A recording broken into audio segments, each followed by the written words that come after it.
In June of 2025, we gathered in Denver, Colorado for Pax8 Beyond. I had the opportunity to sit down with two dynamic leaders, Johnathan Mack of Pax8 Academy and Nahjee Maybin of Kionna Computer Services. In this episode of The Channel Angle, we dig into how leadership evolves when profit margins are tight. As economic pressures rise and MSPs are being called to rethink not just pricing, but purpose. What do we do when it's time to align client value with long-term profitability? But Johnathan, thank you so much for your time. Thank you for joining us on The Channel Angle. I'm very excited to talk a little bit differently about how people can make money. We're not all doing this for nothing. We're trying to build and scale and make sure our margins are right. I think the first question is, how did you end up in this space? I know you have a background as an MSP. So tell me how you arrived in this seat at Pax8. That's a really interesting story. My education is in commerce. And while I was going through university, I was working part-time as a bench tech to pay the tuition. And I was really enjoying working in the technology space, if you can call fixing computers technology. And I went home one day and I said to my wife, I'm not really enjoying commerce. I don't really want to be a bank teller. And where I'm from, a commerce degree without an MBA or an LLB or a CPA behind it, that's what you get to do. So I pivoted my education and started in on a diploma program for IT. And as part of that program, one of the instructors knew somebody who was starting up a managed service provider. That founder was calling around saying, hey, I need to hire some people. Do you know anybody good? And my name came up as I've got this student and you should take a look at them. And so I pivoted over from being a bench tech into being a level 1 tech and a managed service provider. Maybe 2 years into that, I was offered, and very grateful to be offered, an ownership stake in that MSP. Yeah. So I did 18 years in managed service provider space, 16 or so of those as a part owner of a service provider. Rode the roller coaster of growing from what was 3 founders of a company. When I departed, we were about 60 in headcount. Say 2020, the world kind of like ebbed and flowed and changed, and you had to pivot. And Sure. But I think it started before then. So 2008. 2008. The Great Depression. Yes. 2008. Yes. So those of us who are too young to remember, I'm not, but tell us a little bit about what that journey was like and how that leads to today and what partners can do to learn from that time. Sure. So 2008, the economy leading up to 2008 was really, really, really hottest I've ever experienced.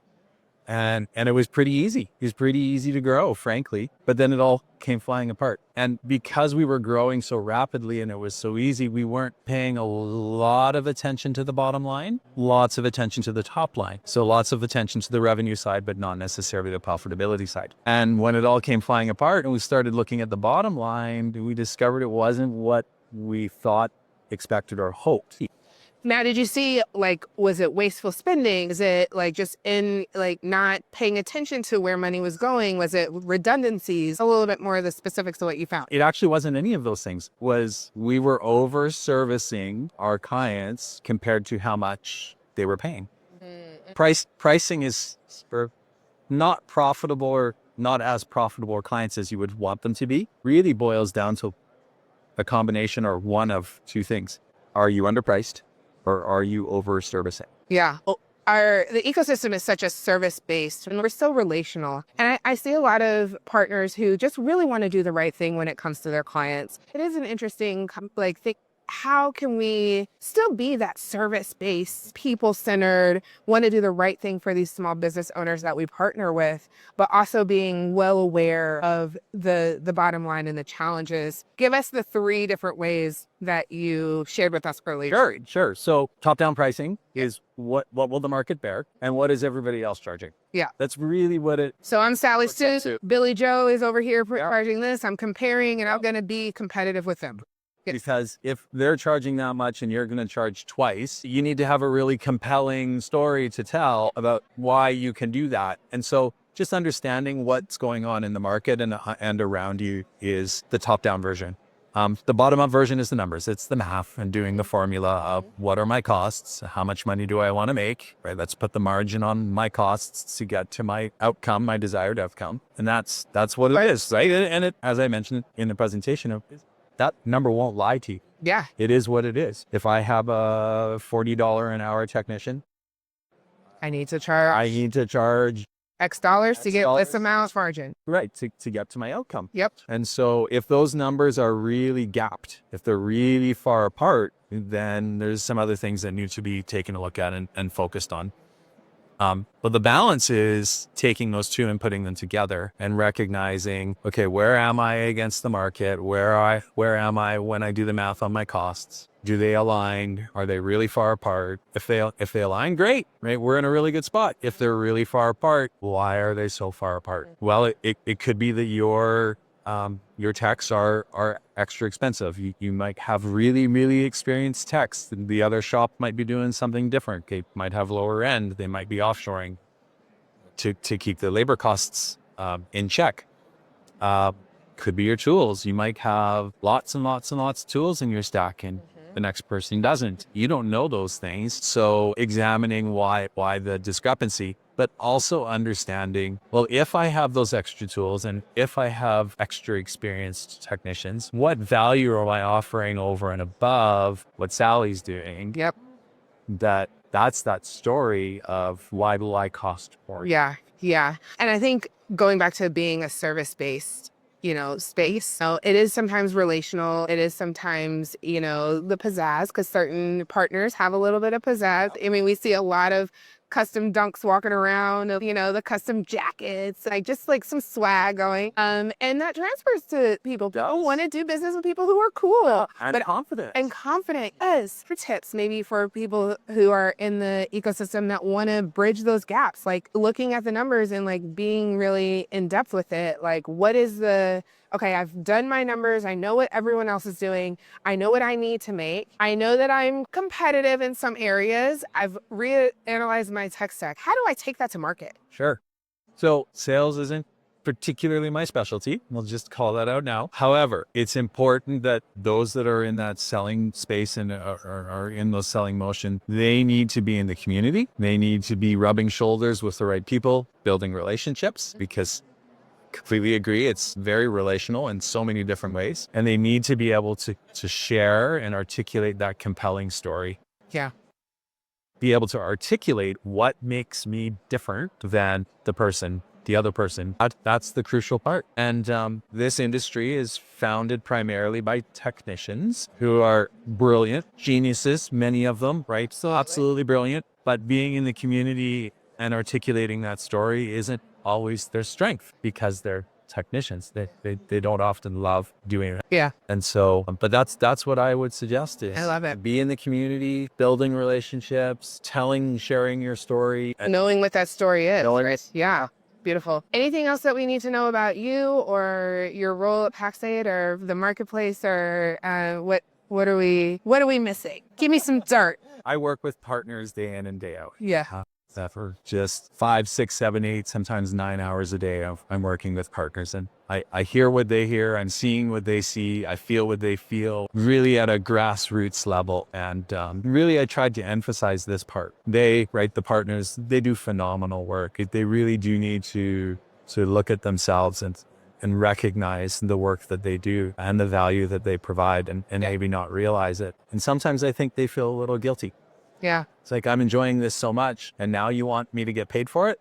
Yeah. Yeah. Yeah. Absolutely. Those partners that I get to work with are also, it's an honor and a privilege to work with them. And if I had dirt, I would say that Pax8 Academy is Pax8's worst kept secret, in the sense of, I don't know why we're keeping it a secret. I'll take it. I'll take that. That's a good one. Awesome. Well, thank you for joining me on the channel angle. I look forward to seeing you again, if not in the near future, at least next year or beyond. While Johnathan Mack challenges MSPs to get clear on the why behind their pricing, Nahjee Maybin brings it full circle, showing how purpose and profit go hand in hand. From strategy to service, it's not just about raising rates, it's about raising the bar. I'm Nahjee Maybin, CEO of Kionna Computer Services based here in Denver, Colorado. Tell me about your solution provider business and being a partner, and what led you to be the CEO. So it's a family-owned business. So my dad started in 1990 while he was in the military. In 2018, I took over as CEO, and I just saw the potential in the industry. So break fix, project-based work. And then in 2021, I learned about the MSP, what the channel was. That's when we kind of transitioned from break fix to MRR. And just trying to grow and scale it since then. Yeah, so I spoke earlier with John Mack from Pax8 Academy team, and he was talking a lot about have you raised your prices and how do you scale? You took over from a break fix model, you went into the solution provider partner business, and now you're scaling and growing. How are you doing that and still maintaining your same clients? Or Yeah, it's a little bit of both. So we start with, in 2021, 2022, our first bucket of clients, kind of learning what an MSP is. And I'd say compared to now, our value add was a lot lower. Okay. It was break fix support, cybersecurity, but it wasn't as much value as we had now. And so over time, we've been able to add more value, and by adding more value, we're able to raise our prices. Yeah. So it's been really, I like how I think called a bottom up approach. Yep. So that's kind of how we looked at it, right? Like how we adding that value, what's it look like, does it make sense in our books? And that's how we've been able to raise our price. how do you know what that value is? Tell me about that process. Yeah, a little bit of research, industry trends, making sure we're staying up to date, making sure we're proving ROI. We do QBRs, so every quarter we're checking our clients, make sure they're happy, making sure, that whatever products they want to take on, we're taking care of those projects. So just really being in lockstep. We say communication is the biggest thing in our business, and which in the communication business is you see it. Right. It doesn't always work well, but in our business, we're really important on that communication, keeping that transparency and make sure we're adding value every day. I love talking about leadership and how people are growing your teams. What type of CEO are you?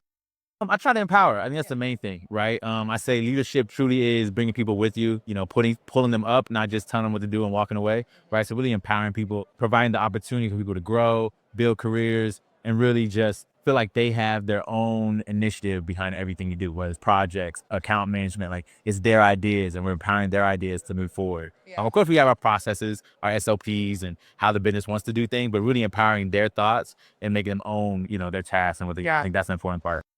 Let's pivot a little bit and talk about being a person of color inside of this space. Like we see there's this like growth. We see a lot of things that are going on. The world is changing. How is that impacting your business, if at all? We've always kind of lead real strong into it. We're different. Okay. I mean, we come to the sales calls, we're going to look different, we're going to sound different, we're going to feel different. And I think for us, since we really find partners and clients that share our values, not too much has changed for us because we found out years ago, we had that time early in our business, we're saying yes to everything, right? Hey, I work with this client, I work with that client. But you start losing money when you work with clients that don't share your values. So as long as we find clients share our values, it's really easy for us to kind of stay with our clients and really provide that service to the clients that want to work with us. Yeah. What about gaining new clients? Like, is that a challenge for y'all right now? I think it's mainly just economy at large. I think most businesses, even our business, right? We're all trying to hold on as much cash as possible because you don't know what's going on. You can't forecast. Yeah. It's going to happen 6 months from now. Tariffs, things coming in. Like, do you buy a whole bunch of equipment now? Do you it's a lighter?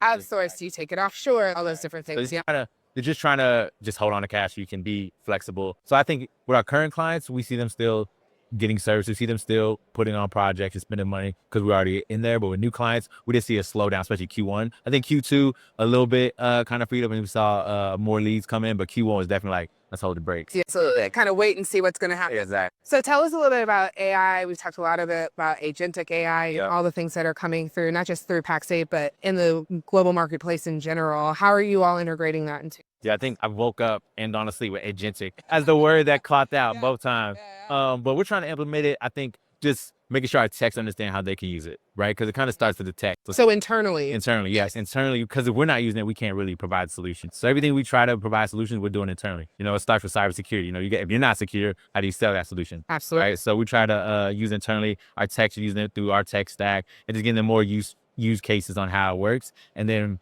we've had clients show up and say, hey, I need an agent for my business. And then we partner with other clients that their whole business or other partners where their whole business model is building out agents for clients. So we partner with some of those partners. And yeah, it's been great so far. Yeah. Just learning that and just trying to be a leader in the space. Yeah. Is there anything when it comes to AI or agentic AI that you want more of?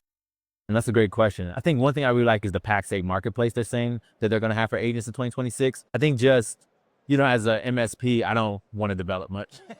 I want to be able to just service it, right? We're not developers. And so I like the idea of having a marketplace where we just go and put the Lego pieces together. Cause that's how I see us as MSP. We're putting Lego pieces together every day to build solutions. And so I'm looking forward to that marketplace. Yeah, very cool. All right. Anything else we need to know about you, your business? We love working with nonprofits. We love working with nonprofits. We're really big community-based, community oriented. We believe that if our business is only doing well for people around us, lives are getting better. That's our clients, our team members. And so we really love working with nonprofits. On top of that, some of our other verticals we work with in the engineering construction space. That's everywhere from your HVAC, plumbers, electrical companies, all the way to your defense contractors. I'm an engineer by trade, so we really speak all, the Yeah. engineering languages, Salesforce. Those are kind of 3 main verticals. Based here in Denver, but we work with clients nationwide, all the way from Alaska to Florida. So we have pretty big weeks. So yeah, we're excited about the space we're in. Sounds good. All right. Well, thank you so much for joining us. I really appreciate your time, and I look forward to seeing you, if not before 2026 beyond. I look forward to seeing you whenever that is. Should be at exchange soon. So yeah, All right. Sounds good. all right. Thanks, All right. guys. I appreciate it.